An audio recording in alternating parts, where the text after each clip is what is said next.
ko kay kanang itong madalaran kanang murag kanang exams mag-cram lang ko dayon murag makuha na ko akong desired na score or grade nga na din sa accountancy ma'am kay dili gyud siya madala og cram din pero ga-cram gyapon ko pero dili bitaw ang mogawas na result is dili kanang ako ang kanang Desired.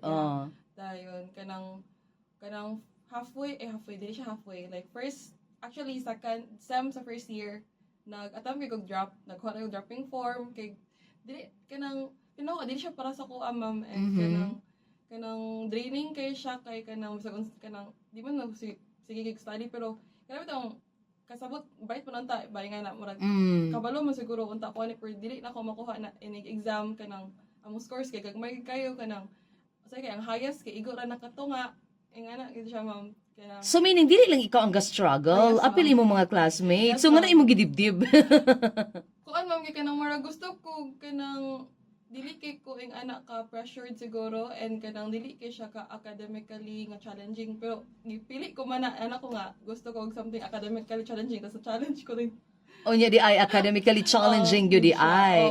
Ngano na kayo ka nga cramming? Tato imo ka nga dili pwede nga dili mag-cramming. Nganong mag-cram? Dili pwede nga mag-cramming lang ka.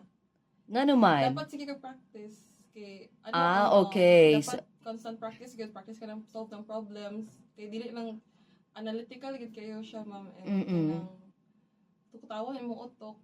Dayon, dili lang siya madala ng formula. Kamahalag kamulo ka sa formula, di ka po ka-answer. Kung dili nimo ma-analyze og tarong, daghan ka siya technicalities.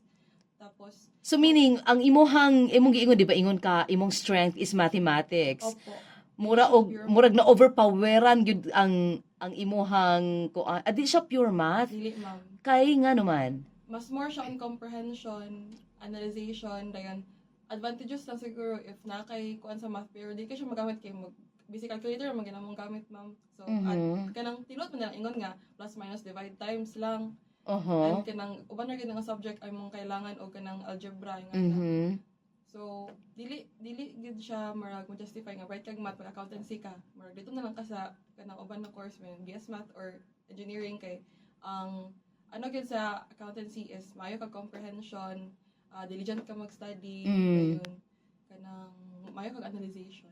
So what happened? Why did you stay?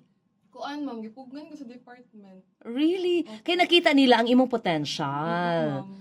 Sige. So, giunsa man ka kinsay nagpugong sa imong hagyod? Out of among subjects man sa na major sa ato nga SEM is upat. Out of 4, isa na ni pirma sa akong dropping form si Sir JP, which is favorite teacher na ko siya.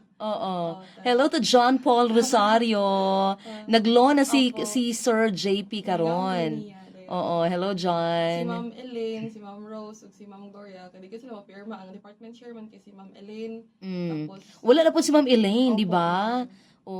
Tuan na po sa murag in Manila. Murag mo. Tapos si Ma'am Gloria man na siya nga dili daw siya mapirma kung dili siya mapirma gid daw. Si Ma'am Rose dili daw siya mapirma kung dili sila mapirma. Yung si Ma'am Elaine kay hilakan ako sa office.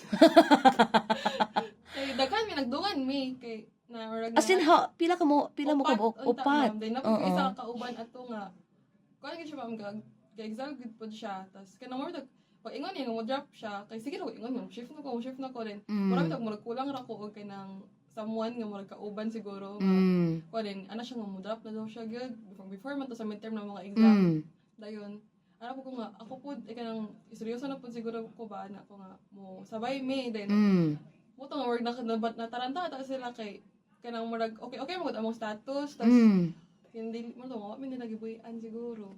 So ni survive mo kamong upat nga kamong upat nga nagkuan submit. Ang duha lang. Aman ang duha. Ang duha kay nagbalik og ang isa nabalik og XU, ang isa kay ay nihawa gyud. Ay pero kay ireg sila daan ma'am. Alright. Dili sa may ka-batch mag-hire sila din ang isa kay shift sa IT. Diri ra gyapon sa CMU sa IT na to nga college. Oh, wow.